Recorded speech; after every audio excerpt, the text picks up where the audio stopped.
Welcome back to Designing Your Future Self. Today we are taking a slight turn from some of the more tactical topics that we've been covering and going somewhere deeper. We're talking about gratitude. Now, I know what some of you might be thinking.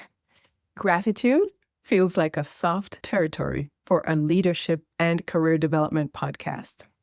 Shouldn't we be talking about strategy, positioning, execution?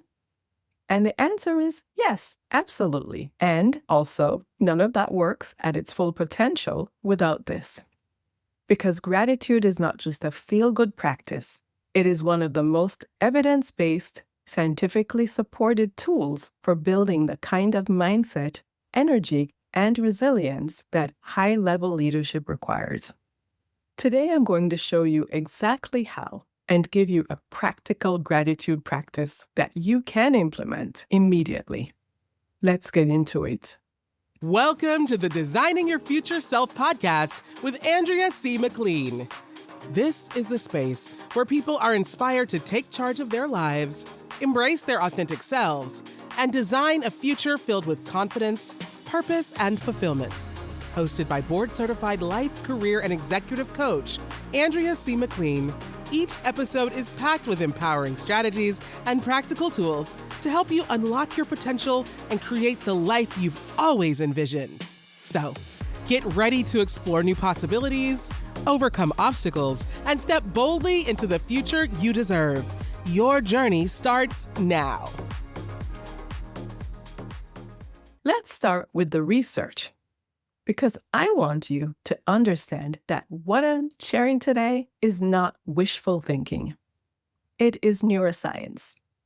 Studies from leading research institutions, including UC Berkeley and Harvard Medical School, have consistently found that a regular gratitude practice produces measurable changes in brain function.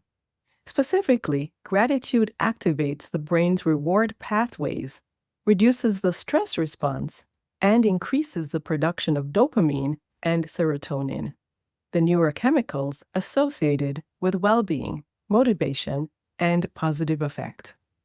In practical terms, this means that a consistent gratitude practice literally rewires your brain toward a more positive, resourceful, and resilient way of experiencing your circumstances.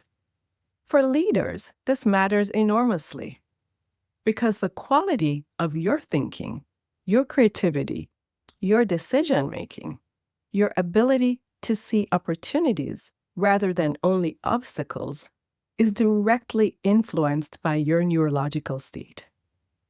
A brain in chronic stress sees threats. A brain in a positive state sees possibilities. Gratitude is one of the most accessible and most evidence-based ways to shift your neurological state from threat to possibility, and it costs nothing and takes less than 5 minutes a day. Beyond the neuroscience, there are 5 specific ways I have seen a gratitude practice accelerate career growth in professionals that I coach. The first is clarity. When you are regularly reflecting on what is working, what you value, and what you appreciate about your current circumstances, you develop a much clearer sense of what matters most to you. And clarity about what matters most is the foundation of every strategic career decision. The second is confidence. Gratitude for your own growth, your own capabilities, and your own journey builds a quiet, stable confidence that is very different from the performance-based confidence that collapses under pressure. It is confidence rooted in appreciation for who you are rather than approval for what you've achieved. The third is relationships. Expressing genuine gratitude to the people around you. Colleagues, mentors, direct reports, sponsors is one of the most powerful relationship-building tools available to a leader. People remember how you made them feel, and feeling genuinely appreciated is one of the most memorable feelings there is. The fourth is momentum. Gratitude for small wins and incremental progress keeps you motivated through the long stretches of a career where the big milestones are still far away. It fuels the daily energy needed for sustained forward movement. And the fifth is attraction. This one is harder to quantify, but consistently observable.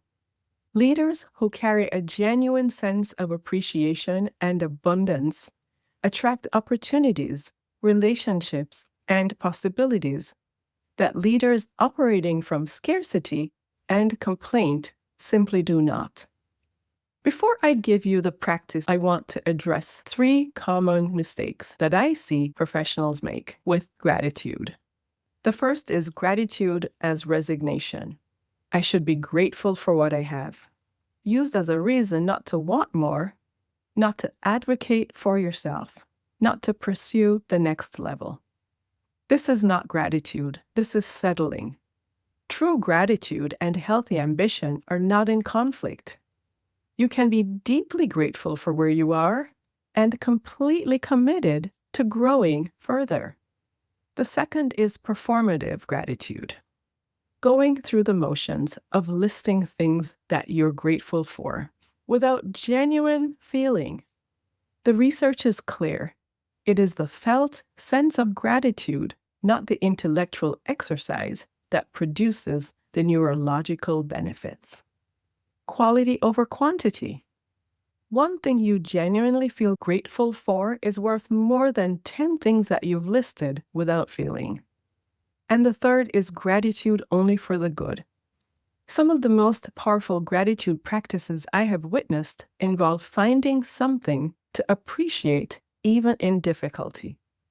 The lesson in the setback, the growth in the challenge, the clarity that came from the disappointment.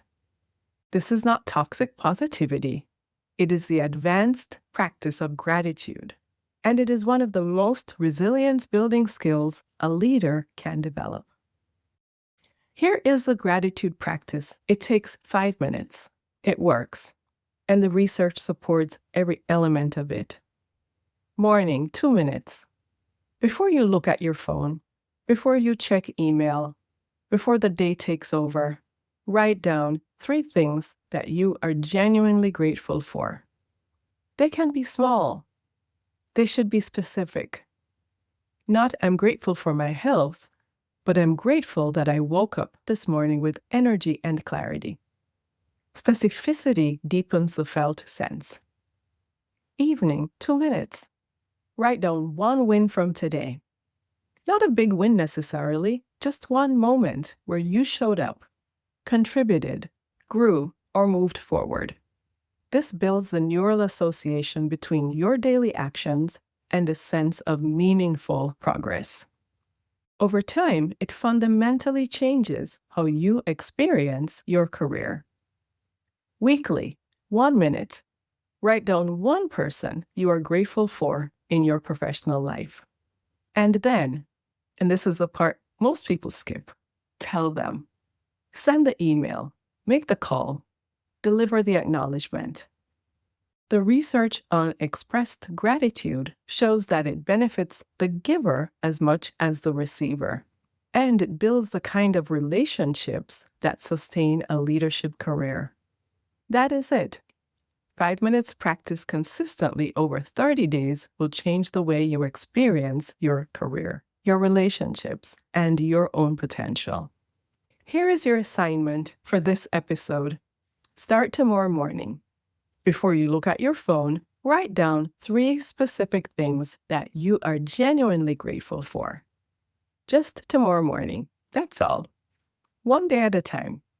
And if you want to go deeper on the mindset work that underpins everything that we've been talking about this season, the Promotion Ready Leader Workbook walks you through a comprehensive mindset reset as part of your promotion strategy. It's $47 and the link is in the description. Subscribe for episode 10, as next week we're talking about turning self-criticism into self-compassion. I believe in your future self. See you next Wednesday.